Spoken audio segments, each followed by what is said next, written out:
What's going on, ladies and gentlemen? I would like to welcome you all to another edition of Wayne's Perspective, where we operate in discipline, decency, integrity, and respect. And I'm coming through with another video just for you.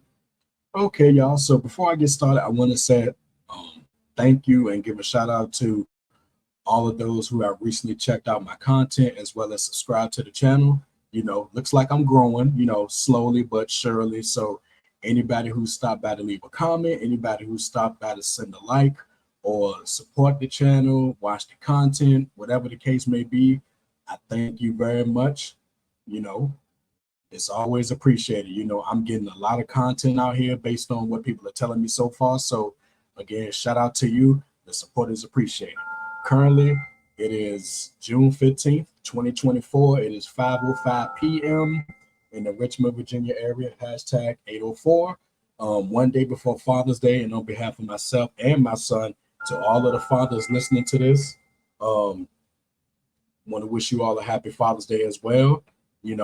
Our day is not as extravagant, if you will, like Mother's Day, but we do our parts, especially those who are always there on a consistent basis, whether our kid or kids live with us or not. So again, on behalf of myself and my son, and also the members in my family who are fathers, I want to send a shout out to all of you who are fathers on Father's Day, one day before. So with all that being said, we're going to go ahead and get into today's topic. The Dogg Pound recently dropped a new album, WAWG, which is short for We All We Got. So before we get to that, I just want to talk about my brief history, if you will. Well, no, not a brief history, but when I first heard the Dogg Pound, and I'm pretty sure most of you listening to this, the first time you heard the Dogg Pound was on Dr. Dre's classic, The Chronic album, which I am going to talk about on my channel at some point. Remember their contributions on that classic, and then I remember their contributions on the next classic, which is Snoop's Doggy Style, which is one of my top 10 favorite albums of all time. Can't forget about that, and I'm almost certainly going to talk about that on the channel at some point. And of course, off the top of my head, I remember What Would You Do from the Murder Was the Case soundtrack, which is I believe my number 2 favorite soundtrack of all time. That song, I love that song. What would you do if you could fuck with me or my crew? But you can't, so don't even think about stepping in the motherfucking house. Yeah, I'm gonna play that as soon as I listen, as soon as I finish this video. But it's all good. And of course, the Dog Food album, which was their debut in 1995. I love that album. It's a personal favorite of mine.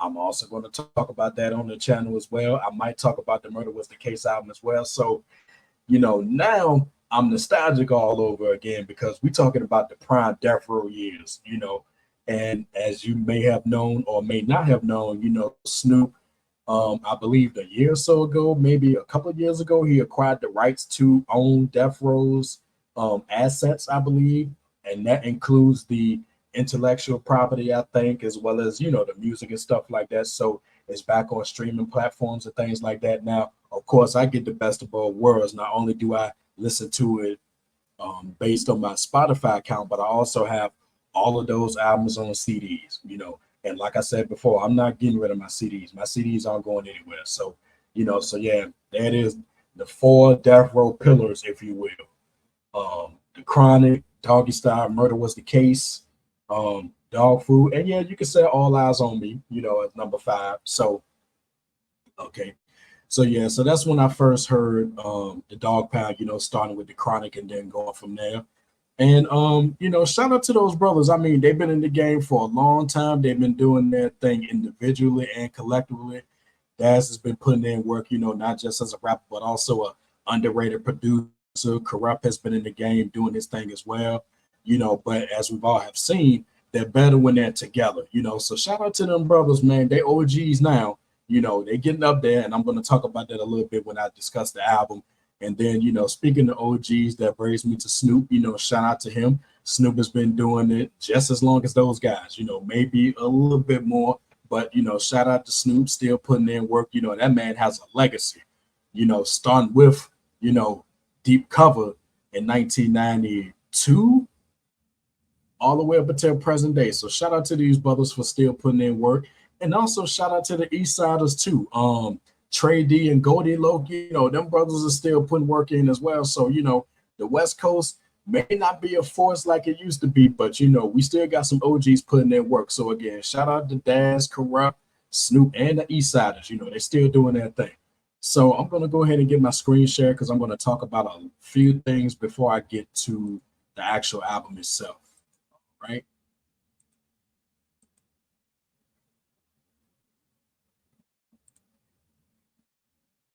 All right, give me 1 second.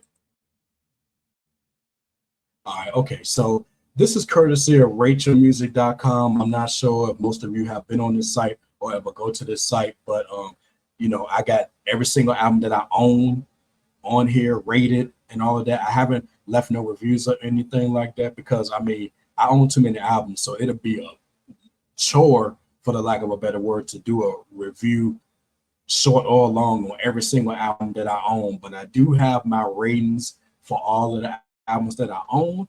And we're going to start with Dog Food. Of course, like I said earlier, that's a personal favorite of mine. Definitely a classic 4.5 star album. I play it from time to time. It's their best work, production wise and lyrically. That was in the prime of the Death Row era. So, great stuff. Great stuff, man. All right, so let me move to the next one. Okay, now this one right here, I never checked this out. Dillinger and Young Gotti. I'm not sure if that's an actual. Well, no, I think it is a studio album, but I never checked it out. I may go back and revisit it. If you checked it out or if you own it, let me know your thoughts and whether I should give it the time of day or not. All right, so then we go to this one, 2002. This one came out July 31st, 2001. I never checked this one out either. I may check it out at some point. All right, let's see. Got Dillinger and Young Gotti 2. The saga continues. Haven't heard too much about that one. Never checked it out. Okay, now this one right here. This one came out June 27, 2006. Cali is active.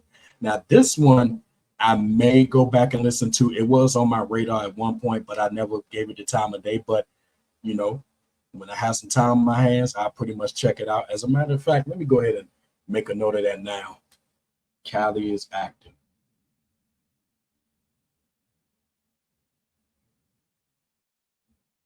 Yeah, I'm definitely going to check that one out. All right, now this one right here, Dog Shit or Dog Chit, whatever way you want to call it. I bumped this one time, and if my memory serves me correctly, I remember liking the first half of the album, but the second half it kind of cooled off after the fact. So this one is due for a revisit as well. And if it hits me a certain way, I'm gonna add it to my collection. So of course, the first thing that I'm going to do is try to find the CD. But if I can't find it for a decent price, then the next best thing is to get the iTunes version or see if it's on Amazon or something like that. But I'm gonna definitely check this one out. And yeah, this one came out March 27, 2007. All right, then we got this November 24th, 2009 release. That was Then, This Is Now. I never checked this one out. Not sure if I will, but we shall see. This one right here, 100 Ways, August 17, 2010. I know a few people who checked this one out, but I haven't really heard too much about it. I never checked it out on my end. I think when people were talking about it back on a forum that I used to participate in at this point in 2010, I think it had largely mixed feedback, I think, but other than that, I never checked it out. I might do so. Then next up, we got this one, Doggy Bag, July 3rd, 2012. Now, the one thing I heard about this is that it has a lot of material like from the heyday of Death Row. Look at this track listing right here, Yep. An original version of Let's Play House. You got Big Pimpin' on here with Snoop Dogg. I believe that may be something from like 94, 95 or something like that. So I'm definitely going to check this out. And I think it's on Spotify as well. Okay, and we got DPG for Life. This came out July 30th, 2021. Look at this. Why is half of it bullshit lovey-dovey tracks? Okay, that may stop me in my tracks right there, but it's all good. You know, and the average, what a total rating, what an average rating, I should say, is about 1.77. So looks like most people who checked this one out didn't have favorable ratings for it, but we'll see about that. And then, of course, next up, we got WAWG, and you can see the ratings right here. This came out May 31st of this year. Average rating about 2.91, and that's from 47 ratings already. So it looks like it's consistent already, probably around 3 stars or something like that. Now I'm gonna get to my rating when I get to the album itself, which is up next. But you know, that's where we at now. So let me get out of that one and let me go to the actual album. Okay, so here we are right here. Okay, so this is courtesy of Spotify. Yep, those are my playlists. I got a lot of them, y'all. So overall, you know, I think this is a 4-star album. It definitely was a true to form, or should I say a return to form. It has that classic West Coast sound, not the classic West Coast sound from the Death Row days, but definitely some that'll take you back to the 90s, you know, the mid late 90s. I would say that, you know, not the Death Row sound, you know, and not only that, but they didn't have to do the Death Row sound, because I mean, without, you know, Dre and some of the other people who were at the label at the time, I mean, you just can't recapture that, you know, no matter how hard you try, you just can't. And I don't even think they was going for that particular sound. They just wanted to drop a true back to form West Coast album, and I think they did that, you know. And speaking of the album itself, I look at some of the highlights here. Smoke Up, that's a good one. We All We Got with the East Siders. They did a true West Coast twist on Juicy's classic Sugar Free, and longtime fans, y'all remember AZ famously sampled that for Sugar Hill, you know. So again, We All We Got, the title track, that's a dope one. I'm a Dog, that's pretty good. Need Some Space, just to say something about that. I was like, Lord D, did they really name a song that? Because anything regarding needing space or whatever, it just triggers me a little bit, but that's a whole nother story. But other than that, you know, there's some other highlights on here. Favorite Color Blue, that's a good one. After Hours is interesting because not only is that joint dope, but the Baby came with an opening verse, and I'm not a fan of his, but was I really nodding my head to his verse when it came on? I was like, hold up now, you know. And usually when I say hold up now or hold on, that means I'm feeling something. Now, I'm not saying I'm a big fan of the guy already, but his verse was not bad, you know. But the song itself was pretty good. Growing Up is pretty good. And now the last song, I'm gonna talk about this one. Who the Hardest with Snoop, Lady of Rage, and RBX. Now, when the beat first dropped, I was like, yep, that's Premier. And that was confirmed when Snoop said they had to go all the way to New York to reach out to DJ Premier for this one. And it is a banger. And I'll say this, RBX sound aged. You know, I didn't think that he needed to drop a verse. I mean, it wasn't bad, but it wasn't good either, you know, but you can tell it ain't the same RBX from the Chronic days and the Doggy Style days. Hell, it's not even RBX from Remember Me with Eminem and Sticky Fingers, you know. So I could have done without his verse, to be honest, but it didn't ruin the song. Daz came with a dope verse. Snoop closed things with a dope verse. Corrupt has the same issue that I've had with him for a long time now. Just when you think Corrupt should lyrically bring it on a song, especially a song like this over a Primo track, he doesn't. I mean, he just came with a generic verse, I think. And going back to Snoop, Snoop knows how to rock a Premier track because he's worked with Primo before. And I'm going to talk about Snoop's other material on the channel at some point as well, you know. So again, just to repeat, RBX, I could have done without his verse, with all due respect. Snoop verse was dope. Daz's verse was dope. Corrupt's verse was okay. But as far as I'm concerned, y'all, the Lady of Rage, she had the opening verse, and I mean, not only do she still sound the same, but she killed it. She had the best verse. I mean, talk about, you know, still an underrated treasure. You know, she was dope in Death Row's prime, and she's still dope now. I mean, she came out blazing with this verse. Y'all got to check that one out. And quite frankly, is it the best song on the album? It might be, but then again, it has some competition in the form of, I'm a Dog and We All We Got. So it's between them three in terms of what the best song is. And I would even throw After Hours in there. But yeah, Lady of Rage, opening verse, she killed it. She stole the show on this one. And speaking of that sound, the East Siders, you can tell that they have aged. I think they're either in their late 50s or they're pushing 60. Snoop still got that smooth sound that we know, but you can tell that he's aged a bit. Corrupt, we can tell it in his voice too. Dad still sound the same, but a little aged as well. So my fellas, they OGs now. And it takes me back because I remember a time fondly when I was barely a teenager, and they were in their mid late 20s, still doing their thing. And the fact that years later they still putting out good material like this and stuff like that, my hats off to them, even though I don't wear hats. But okay, but like I said, a 4-star album. My props to them for this contribution.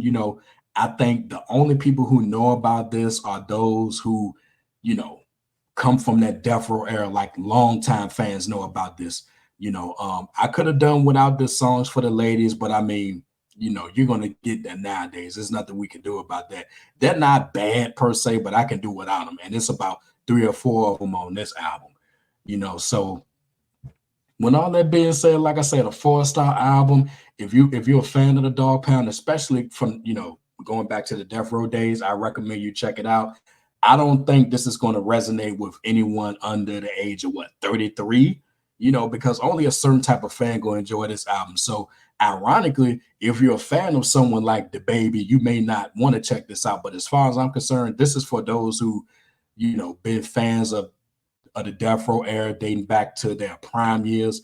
It's for fans who, like that true classic West Coast sound, so this is for them. So would I recommend it? Definitely. I'm gonna add it to my collection, and like I said, I'm gonna search for the CD. If I can't find the CD, then that's definitely going to be a iTunes order or Amazon order, but we'll see about that. And last but not least, speaking of the West Coast, I'm not sure if any of you have checked this out, but I definitely got to get my hands on that Mount Westmore album, that super group with Ice Cube, Snoop, E40, and Too Short, because I played that on Spotify a couple of months ago, and aside from a couple of songs, that was a West Coast banger, and it's probably a banger that most people never heard before, So I definitely got to get my hands on that. And who knows, I might come back and do a small little video on that album as well. And that came out a few years ago, and that should have been a big deal, but I think it kind of fell under the radar, so to speak, and only true West Coast fans, individually of those men or as a collective in the case of the group, know about that album, And that's another thing I miss about hip hop. There's a lot of things I miss, but that whole, super groups and things like that, I really do miss that, kind of a lost art if you ask me, because super groups, whether it was all on the East Coast, all on the West, all on the South, we really don't see those anymore. And back then, when you had a lot of talents get together, we usually could get some different material, or should I say, we usually would get some quality material. But what can you say?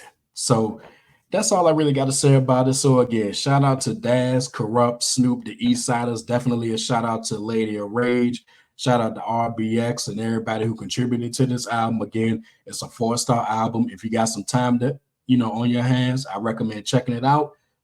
Be prepared to skip the songs for the ladies. Like I said, they're not bad, but I could have done without them. But definitely those highlights that I noted, definitely check those out. They're worth your time. So with all that being said, John, I'm going to go ahead and get out of here. If you like what you heard and you're ready to become part of Team Discipline, go ahead and hit that like button and drop some comments. Let me know what you think about the album specifically, and let me know what you think about the Dogg Pound in general, as well as, anything regarding Death Row, West Coast hip hop, etc., etc.